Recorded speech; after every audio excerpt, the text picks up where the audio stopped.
รถจักรยานยนต์คันแรกของ Honda ถือกำเนิดขึ้นได้อย่างไร ห้ามพลาดเด็ดขาด เพราะว่าเรื่องราวต่อไปนี้ คือจุดกำเนิดที่ทำให้ Honda กลายเป็นผู้ก่อตั้งแบรนด์จักรยานยนต์ที่ทรงอิทธิพลมากที่สุด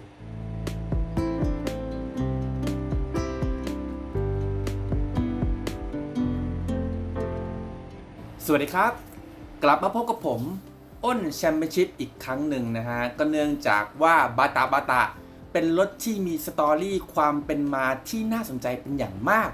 แต่กลับยังไม่ค่อยมีใครทำคลิปประวัติการถือกำเนิดขึ้นของรถรุ่นนี้สักเท่าไหร่เลยนะฮะดังนั้นในวิดีโอตอนนี้เนี่ยผมก็จะมาพาทุกท่านย้อนไปชมประวัติการถือกำเนิดขึ้นของรถจักรยานยนต์คันแรกของ Honda กันคือเรื่องนี้เนี่ยต้องย้อนไปในช่วงปี 1937 เลยครับซึ่งตอนนั้นเนี่ยโซอิชิโร่ Honda ที่ยังเป็นวิศวกรหนุ่มอยู่เขาก็ได้ก่อตั้งบริษัทโตไคเซกิเพื่อผลิตแหวนลูกสูบให้กับโตโยต้าตอนนั้นเนี่ยทุกอย่างก็เหมือนว่าจะไปได้สวยนะครับเพราะว่าทาง Honda เนี่ยก็เคยไปเรียนรู้และทำงานกับโตโยต้ามาแล้วหลายปีเลยนะฮะแถม Honda ก็ยังเป็นวิศวกรหนุ่มที่มีความมุ่งมั่นที่จะเรียนรู้จึงทำให้เขามีความสามารถโดดเด่นมากกว่าคนทั่วไปแต่ว่าเหตุการณ์ที่ไม่มีใครคาดคิดก็เกิดขึ้นจนได้ฮะคือในช่วงนั้นเนี่ยเป็นช่วงที่มีสงครามโลกนะครับรัฐบาลญี่ปุ่นเนี่ยเห็นว่าทาง Honda สามารถผลิตชิ้นส่วนต่างๆได้ก็เลยเข้ามาใช้บริการ Honda ครับด้วยการเข้ามาให้ Honda เนี่ยช่วยผลิตชิ้นส่วนที่จะเอาไปทำการสร้างอาวุธให้นะฮะทำให้สหรัฐที่กำลังรบกับญี่ปุ่นในตอนนั้นเนี่ยส่งเครื่องบินทิ้งระเบิด B-29 ลงที่โรงงานของ Honda ในช่วงปี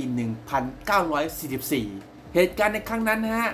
ทำให้โรงงานของ Honda ที่ยามาชิตะระเบิดจนเสียหายยับเยินแต่ทาง Honda ก็ยังไม่ได้ถอดใจนะครับเขาเนี่ยก็ยังไปสร้างโรงงานใหม่อีกนะฮะในปีถัดมาแต่ความซวยซ้ำซวยซ้อนซวยซ่อนเงื่อนก็เกิดขึ้นจนได้ครับคือโรงงานที่อิวาตะก็ดันมาพังทลายลงไปอีกจากเหตุการณ์แผ่นดินไหวที่มิกาวะเหตุการณ์ในครั้งนั้นฮะโอ้โหทำให้ Honda เนี่ยถึงกับเพิร์ดเลยนะครับคือไม่ทำแล้วบริษัทอะไรอ่ะเขาตัดสินใจครับขายซากบริษัทที่สามารถกู้ได้ให้กับโตโยต้าไปเลยนะฮะหลังจากนั้นเมื่อสงครามจบลงครับ Honda ก็ได้พาครอบครัวย้ายกลับไปอยู่ที่เมืองฮามามัตสึที่เป็นบ้านเกิดของภรรยาของเขาแต่ในช่วงนั้นเนี่ยก็เป็นช่วงเวลาที่ยากลำบากมากครับเพราะหลังจากสงครามจบลงเศรษฐกิจญี่ปุ่นก็ย่ำแย่มากแถมในประวัติที่บันทึกไว้นะฮะก็ไม่ได้มีบอกนะครับว่า Honda ทำงานอะไรในตอนนั้นนะฮะดังนั้นผมขอเดานะครับว่าโซอิชิโร่ Honda เนี่ยอาจจะยังไม่ได้ทำงานนะครับเพราะว่ายังเฮิร์ตกับเหตุการณ์ที่โรงงานพังถึง2 ครั้งซ้อนอยู่นะฮะดังนั้นเนี่ยในช่วงเวลานั้นเองนะครับที่เป็นช่วงที่ซาชิ Honda นะฮะหรือภรรยาของโซอิชิโร่มีบทบาทเป็นอย่างมากที่มาพยุงครอบครัวให้มีความหวังอยู่โดยในทุกๆวันนะครับเธอจะออกไปหาอาหารหรือทำงานเล็กๆน้อยๆเพื่อหารายได้มาจุนเจือครอบครัวครับแต่การเดินทางในตอนนั้นก็ยากลำบากมากครับเพราะว่าจักรยานคันเก่าทำให้ซาชิที่เหน็ดเหนื่อยจากการทำงานอยู่แล้วต้องเหน็ดเหนื่อยมากยิ่งขึ้นครับเพราะว่าปกติเนี่ยการปั่นจักรยานไปไหนมาไหนไกลๆเนี่ยมันก็เหนื่อยอยู่แล้วใช่ไหมฮะแต่เราต้องอย่าลืมนะครับว่าภูมิประเทศของญี่ปุ่นส่วนใหญ่เนี่ยเป็นภูเขาครับดังนั้นใครที่เคยออกไปปั่นจักรยานขึ้นลงเขาดูคงจะรู้ใช่ไหมครับว่าการใช้จักรยานเก่าๆปั่นขึ้นลงเขาไกลๆนั้นเนี่ยมันเหนื่อยลากเลือดแค่ไหนทางโซอิชิโร่ที่เห็นภรรยาปั่นจักรยานขึ้นลงเขาทุกวันเพื่อดูแลทุกคนในครอบครัวจนเหน็ดเหนื่อยและหลับไปอย่างง่ายดายในแต่ละวันเนี่ยก็คงจะแอบปวดใจอยู่ไม่น้อยเลยนะฮะแน่นอนที่สุดนะครับว่าเหตุการณ์ในครั้งนี้เนี่ยโซอิชิโร่เนี่ยย่อมอยากที่จะช่วยภรรยาของเขาเหมือนกันแหละเหตุการณ์ในครั้งนั้นฮะเขาจึงมีความคิดขึ้นมาครับว่าถ้าเกิดสามารถสร้างสิ่งประดิษฐ์ที่ทำให้เธอสบายขึ้นแม้เพียงเล็กน้อยในการเดินทางแต่ละวันได้ก็น่าจะเป็นเรื่องที่ดีไม่ใช่น้อยครับด้วยความรู้ทางด้านวิศวกรรมและเงินทุนที่ยังพอมีเหลืออยู่จากการขายกิจการโซอิชิโร่จึงได้รวบรวมอุปกรณ์เท่าที่จะหาได้ทั้งเศษเหล็กที่เหลือใช้จากกองทัพเครื่องยนต์2 จังหวะขนาด50 ซีซีและอะไรอื่นๆเขานำอุปกรณ์พวกนี้เนี่ย เข้ามาประกอบกันครับจนทำให้ได้รถจักรยานยนต์ที่เพื่อนๆจะเห็นอยู่นะฮะลักษณะจะเป็นแบบในคลิปนี้เลยนะครับคือในคลิปนี้เนี่ยผมขอไม่เรียกว่ามอเตอร์ไซค์ก็แล้วกันนะครับเพราะว่าผมดูแล้วนี่เนี่ยคือมันเป็นรถจักรยานยนต์จริงๆเลยนะฮะซึ่งการสร้างสรรค์รถจักรยานยนต์ในครั้งนี้นะครับทาง Honda เนี่ยได้ทำการติดเครื่องยนต์ไว้ที่บาร์กลางของเฟรมจักรยานนะฮะและเชื่อมต่อระบบขับเคลื่อนของเครื่องยนต์ไว้ที่ด้านซ้ายของล้อหลังครับโดยปล่อยให้ด้านขวาของตัวรถเนี่ยยังเป็นที่ปั่นโซ่และสเตอร์ของจักรยานอยู่เหมือนเดิมและตอนนี้นี่เองครับที่ทำให้รถจักรยานยนต์คันแรกของ Honda ถือกำเนิดขึ้นมาบนโลกจนได้ฮะก็แทนที่เขาจะเลือกซื้อแหวนหรือของขวัญปกติที่คนทั่วไปมักจะซื้อให้กับแฟนเขากลับเลือกที่จะมอบสิ่งประดิษฐ์ชิ้นนี้ให้เป็นของขวัญของภรรยาของเขาครับนั่นก็คือรถจักรยานยนต์คันนี้ครับที่เขาตั้งชื่อไว้ด้วยนะครับว่าบาตะไบค์ครับสาเหตุที่เรียกว่าบาตะนะฮะก็เพราะว่าเวลาที่สตาร์ทเครื่องยนต์ขึ้นมานะฮะเวลาเครื่องยนต์ทำงานและวิ่งไปเนี่ยมันจะมีเสียงที่คนญี่ปุ่นฟังออกมาเป็นคำว่าบาตะนั่นเองครับในเวลานั้นเนี่ยแม้แต่ตัวโซอิชิโร่เองเนี่ย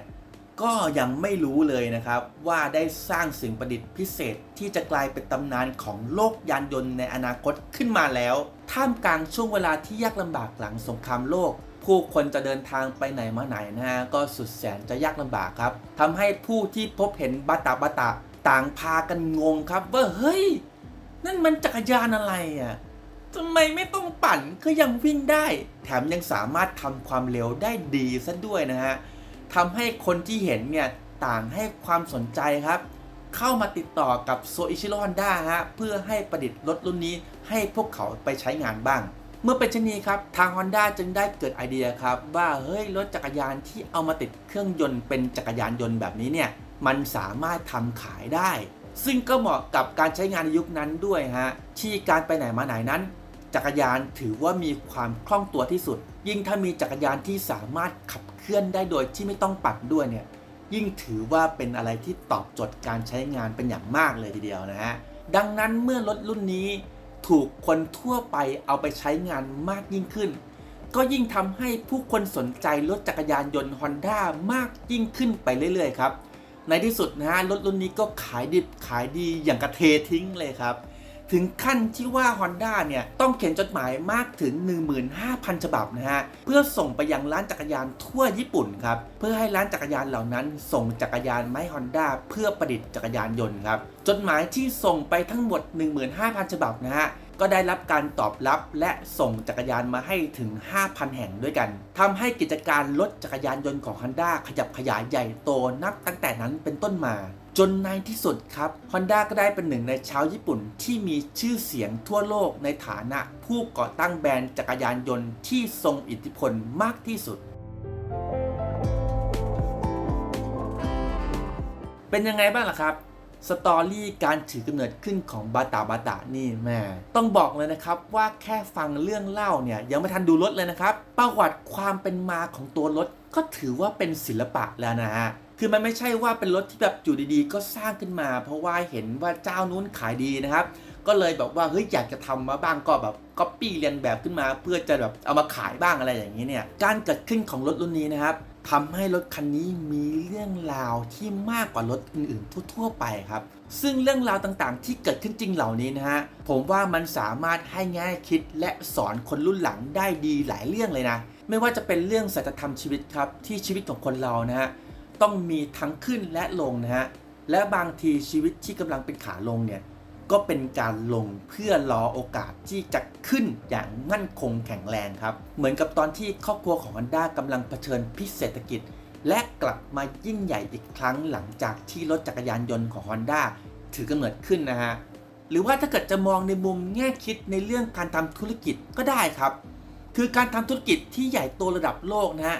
ไม่จำเป็นต้องแบบเริ่มมาปุ๊บทุ่มเงินก้อนใหญ่ลงไปเลยไม่จำเป็นครับคือมันสามารถเริ่มจากการทำสิ่งเล็กๆก่อนครับแล้วค่อยๆขยายให้ใหญ่โตขึ้นเมื่อเห็นช่องทางการขยับขยาย เหมือนกับตอนที่ Honda เริ่มผลิตรถจักรยานยนต์ขึ้นมาคันเดียวก่อนเลยนะฮะแล้วค่อยๆเพิ่มกำลังการผลิตขึ้นเมื่อมีเสียงเรียกร้องจากประชาชนครับคือการไม่ได้เริ่มทำธุรกิจด้วยเงินมหาศาลในครั้งเดียวนะฮะทำให้สามารถลดความเสี่ยงลงได้ด้วยนะครับเพราะว่าบางทีการแบบทุ่มเงินตุ้มลงไปทีเดียวเลยเนี่ยบางทีเจอปัญหาใหญ่ๆเข้ามาครับโอ้โหไม่รู้จะแก้ยังไงนะฮะแต่ถ้าเกิดเราเริ่มจากเล็กๆก่อนครับก็จะเจอปัญหาเล็กๆก็ค่อยๆแก้กันไปค่อยๆขยับขยายขึ้นไปทีหลังเนี่ยก็สามารถทำให้เติบโตได้อย่างมั่นคงแข็งแรงครับเอาจริงนะครับผมว่าสตอรี่นี้เนี่ยมันมีประโยชน์มากเลยนะฮะคือถ้าเกิดว่าจะถามผมนะว่าได้อะไรจากการรู้เรื่องราวของ Honda ในครั้งนี้เนี่ยผมบอกกันเลยนะครับว่าโอ้โหถ้าให้ผมพูดเนี่ยพูดเป็นชั่วโมงก็ไม่หมดนะครับเพราะว่าประโยชน์จากการฟังเรื่องนี้เนี่ยมันมีเยอะมากจริงๆนะฮะแล้วเพื่อนๆล่ะครับได้แง่คิดอะไรจากในเรื่องนี้บ้างอย่าลืมคอมเมนต์มาเล่าให้ฟังกันบ้างนะครับ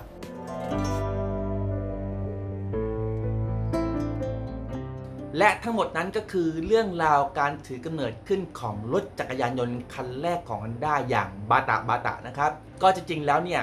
โซอิชิโร่ Honda ถือว่าเป็นวิศวกรอัจฉริยะที่มีเรื่องราวและประวัติความเป็นมาเยอะมากนะฮะก็ถ้าใครชื่นชอบคลิปนี้ก็อย่าลืมฝากกดไลค์กดแชร์และกด Subscribe เอาไว้ด้วยนะครับเพราะว่าถ้าเกิดคลิปนี้มียอดผู้ชมเยอะแล้วก็มียอดไลค์เยอะนะครับผมจะได้กลับมาทำคลิปแนวนี้อีกบ่อยๆนะฮะและถ้าเพื่อนๆยังไม่ได้ดูคลิปกำเนิดรถยอดนิยมตลอดกาลอย่าง Honda Super Cup ก็สามารถไปดูวิดีโอที่ผมเคยทำเอาไว้แล้วได้นะครับเดี๋ยวผมจะใส่ลิงก์ไว้ในนี้เลยนะฮะโอเคครับผมแล้วก็มาถึงช่วงสุดท้ายของคลิปนี้แล้วนะครับนั่นก็คือช่วงคำคมท้ายคลิปนะครับสำหรับช่วงคำคมท้ายคลิปของตอนเนี้ยก็จะมีอยู่ว่าถ้าให้ยืมเงินแล้วต้องเสียเพื่อนแต่ถ้าไม่ให้ยืมก็ต้องเสียเพื่อนงั้นไม่ให้ยืมดีกว่าเพราะอย่างน้อยถ้าเสียเพื่อนก็ไม่ต้องเสียเงินโอ้โหให้เพื่อนยืมตังค์ไปทีไรนี่แบบหายตัวทุกทีไม่รู้ว่ายืมตังค์นี้มันเป็นวิชานินจาหรือยังไงนะฮะโอเคครับผมยังไงก็ตามอย่าลืมกลับมาพบกันใหม่อีกทีนึงในคลิปหน้านะครับ